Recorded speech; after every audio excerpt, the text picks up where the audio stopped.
The medical school auditorium buzzed with excitement as hundreds of families filled the ornate seats, their cameras ready to capture one of the most important moments in their children's lives. Designer purses sat beside expensive floral arrangements, and the air was thick with perfume and anticipation.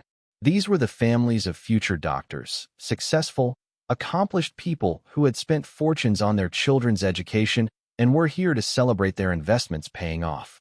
In the back corner, almost hidden behind a pillar, sat an elderly Asian man in a simple gray suit that had seen better years.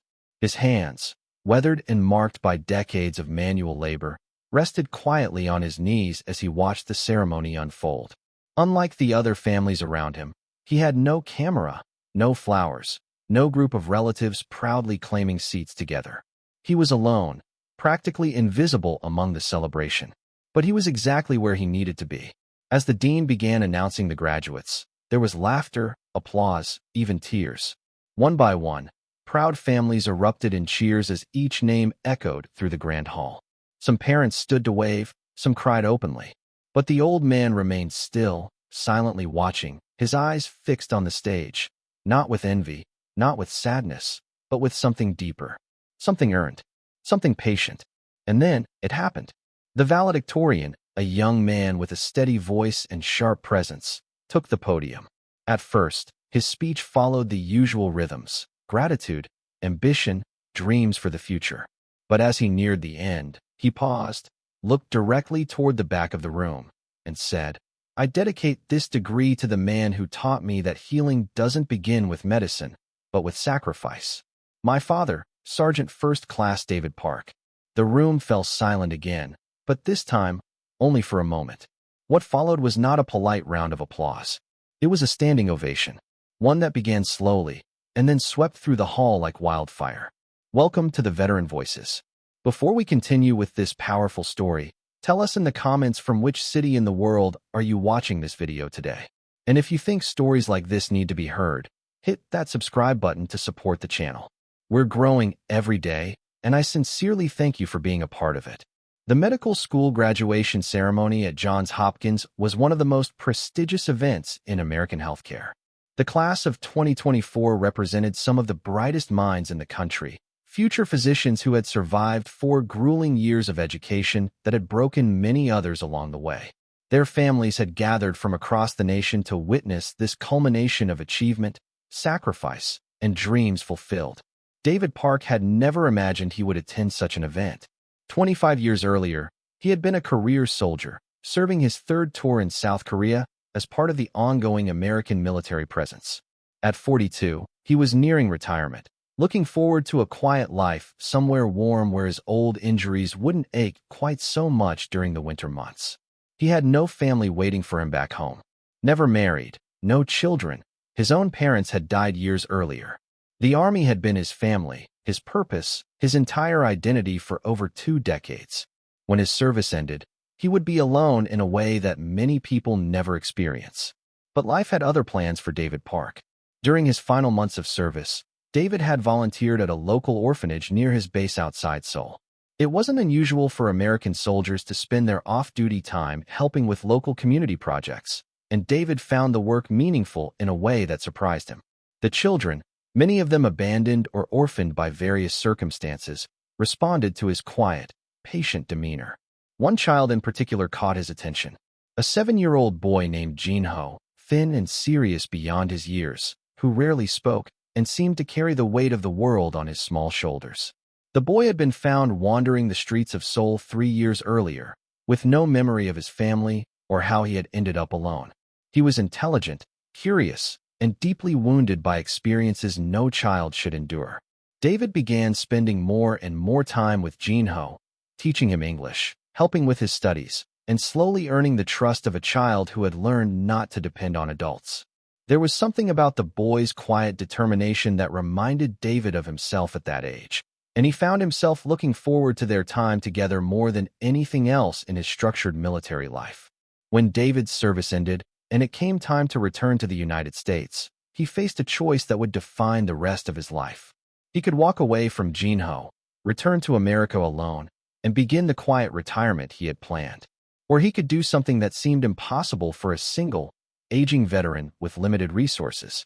He could adopt Jinho and bring him to America. The process was incredibly complex. International adoptions require extensive documentation, background checks, financial verification, and legal proceedings that can take years to complete.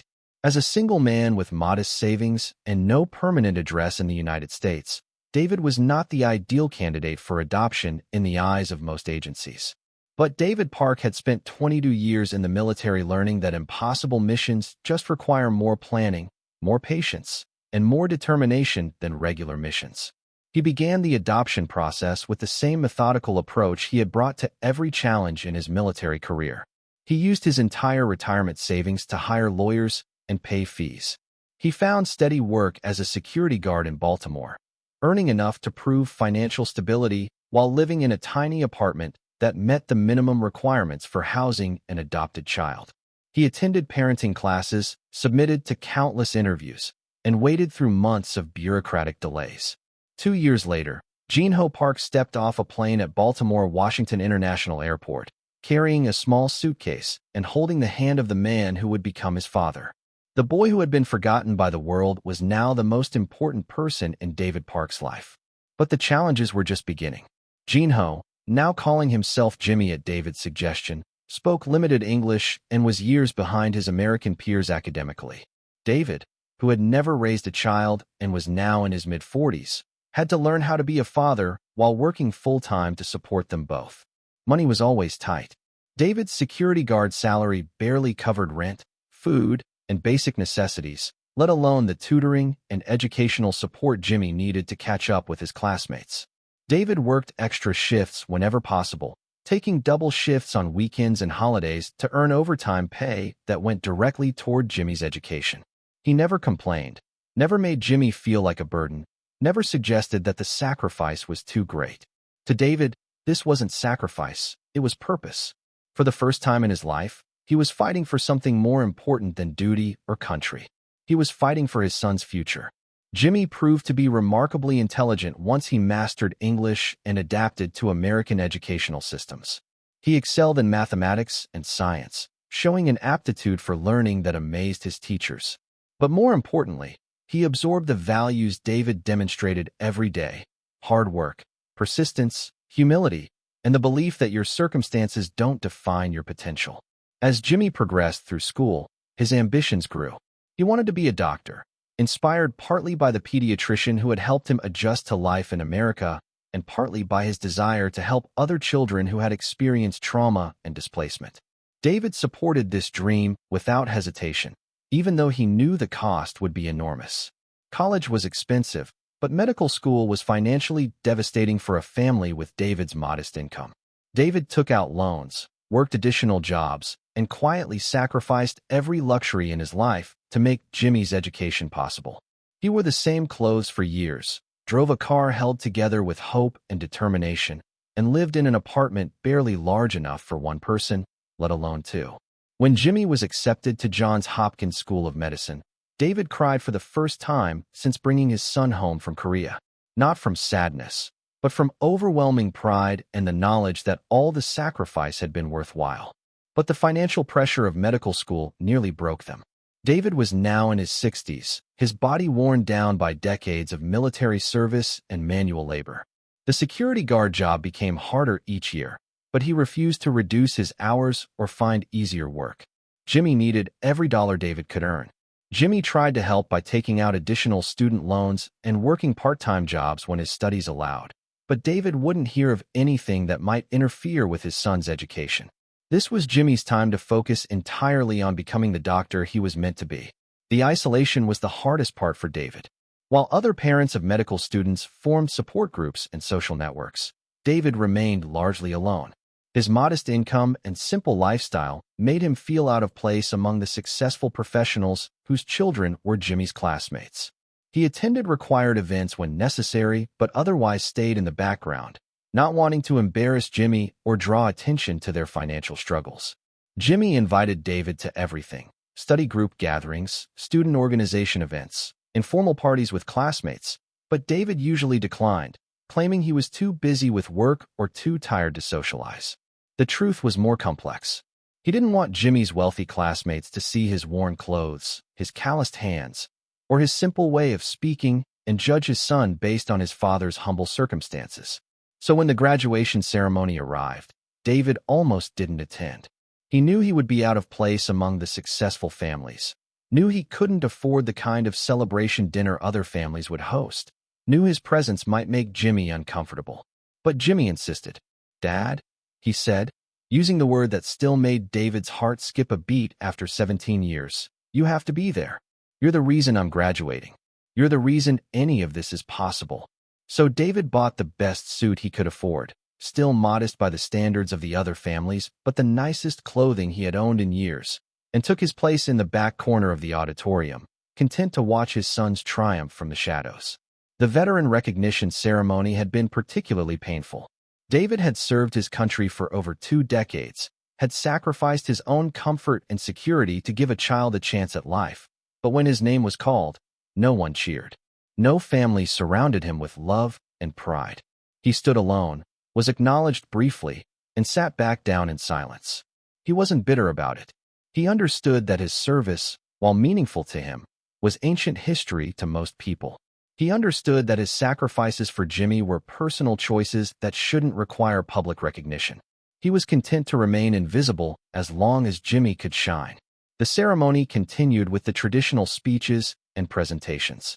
Faculty members spoke about the future of medicine, the responsibility of healing, and the honor of joining such a distinguished profession. Parents beamed with pride as their children received recognition for academic achievement, research accomplishments, and clinical excellence. Then came the moment David had been waiting for, the valedictorian speech. Jimmy Park had graduated first in his class, an achievement that represented not just intelligence and hard work, but the culmination of an impossible journey from an abandoned child in Seoul to the top medical student at one of America's most prestigious institutions. David watched his son approach the podium with the same pride he had felt at every milestone over the past 17 years. Jimmy's first words in English, his first A on an American test, his high school graduation, his college acceptance, his medical school admission, each moment had been a victory they had shared privately.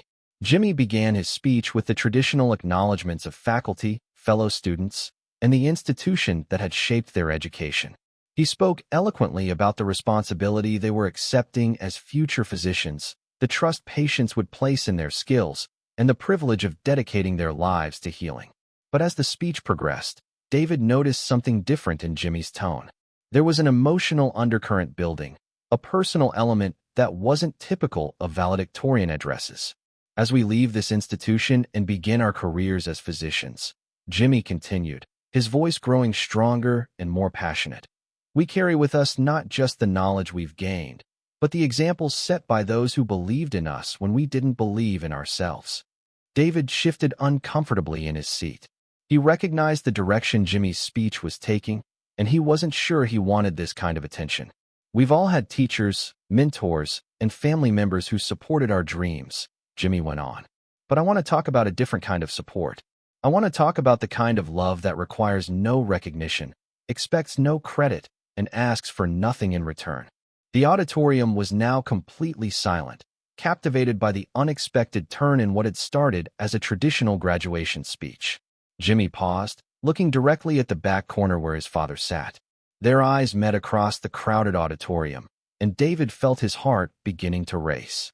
25 years ago, Jimmy began, his voice now thick with emotion. A 7-year-old boy was living in an orphanage in Seoul, South Korea. He had no family, no prospects, and no reason to believe his life would ever be anything more than survival. Murmurs began to ripple through the crowd as people realized this was becoming deeply personal. That boy caught the attention of an American soldier who was nearing the end of his military service. This soldier had no obligation to notice one small, quiet child among dozens of others. He had no reason to care about a foreign orphan's future. He was planning his own retirement, his own quiet life after decades of service to his country. Jimmy's voice was beginning to break, but he pressed on with determination. But this soldier saw something in that 7-year-old boy. Maybe he saw potential. Maybe he saw need. Maybe he just saw a child who deserved a chance. Whatever he saw, he made a decision that changed 2 lives forever. The auditorium was now completely silent except for Jimmy's voice, which carried to every corner of the massive space. He adopted that boy. He brought him to America. He learned how to be a father at age 44, raising a traumatized child who spoke no English and was years behind academically. He worked security guard jobs, often pulling double shifts, to pay for tutoring, school supplies, and everything else his new son needed. David was now fighting back tears, overwhelmed by the public recognition of sacrifices he had made privately and without expectation of acknowledgement. He never complained about the cost. He never made his son feel like a burden. When college was expensive, he found a way to pay for it. When medical school seemed financially impossible, he made it possible through sheer determination and love. Jimmy paused again, wiping his eyes before continuing. He attended parent-teacher conferences in work clothes because he came straight from his job. He celebrated every academic achievement as if it were a miracle, because to him, it was. He sacrificed every luxury in his own life so his son could have opportunities he had never dreamed of. The crowd was now completely engaged, hanging on every word of this unexpected and deeply moving story. This man never asked for recognition. When his name was called during today's veteran ceremony, he stood alone while other veterans were surrounded by cheering families. He's used to being invisible, used to being forgotten, used to putting others first. Jimmy's voice grew stronger as he approached his conclusion. But today, I want everyone in this auditorium to know that the 7-year-old orphan from Seoul is now the valedictorian of Johns Hopkins School of Medicine. And in closing, I want to thank my adoptive father, David Park, who found me in a Korean orphanage and brought me to America when I was 7. He gave up everything for a stranger's child. Today, that child becomes a doctor. The silence that followed lasted for perhaps 3 seconds before the auditorium exploded in the most thunderous applause David had ever heard. 1,500 people rose to their feet as one, creating a wall of sound that seemed to shake the building's foundation. The applause went on, wave after wave of appreciation for a story that had touched every parent, every child, every person who had ever witnessed or experienced sacrifice motivated by pure love.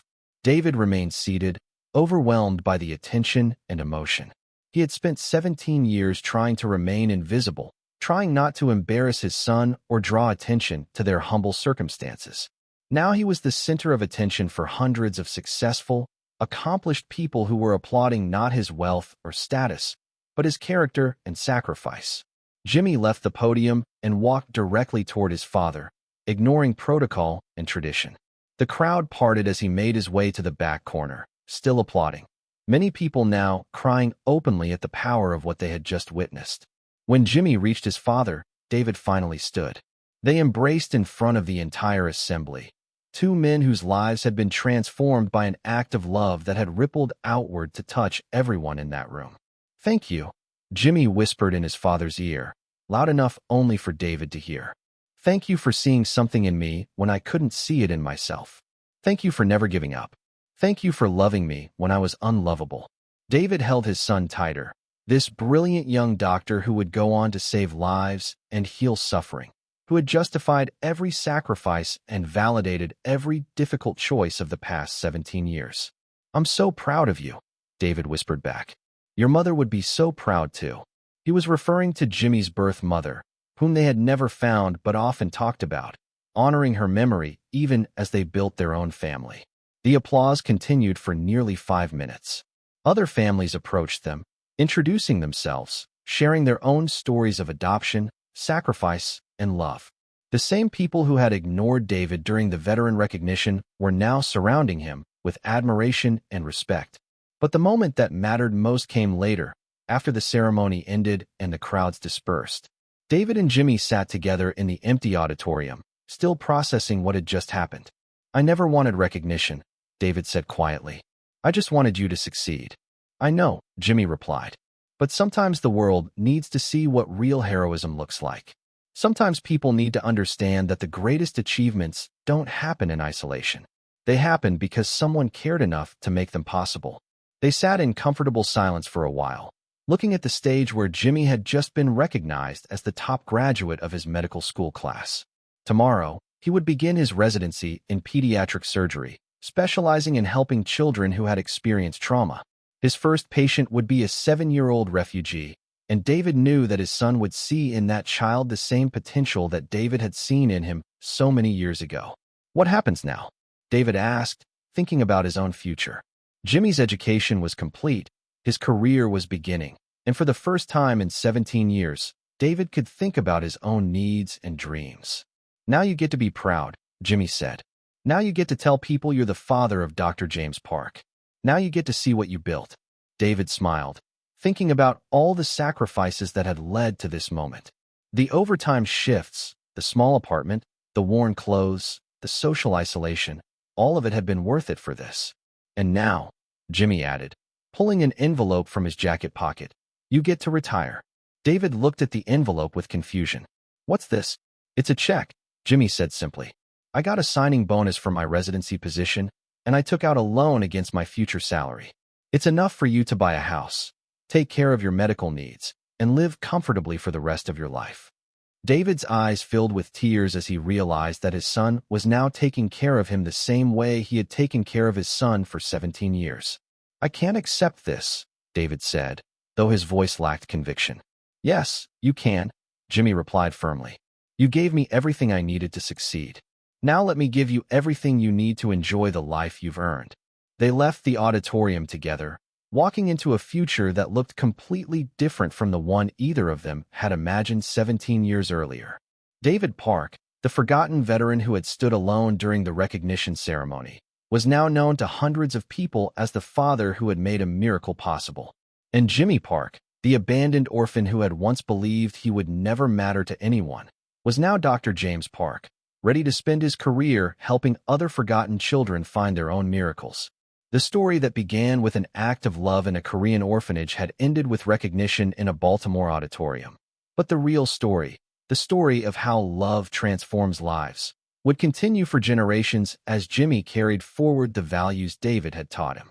Sometimes heroes are recognized immediately for their extraordinary acts of courage or achievement.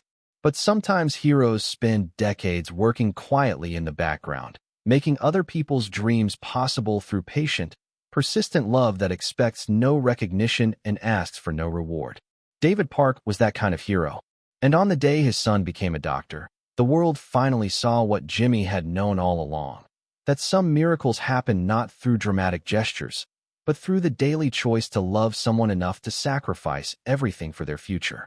This story was brought to you by the Veteran Voices. Before we leave you today, here's our question.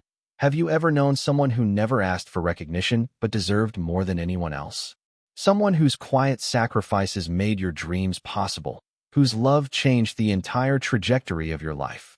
Tell us in the comments what they meant to you and how you remember them. And if you think stories like this need to be heard, hit that subscribe button to support the channel. We'll see you in the next one.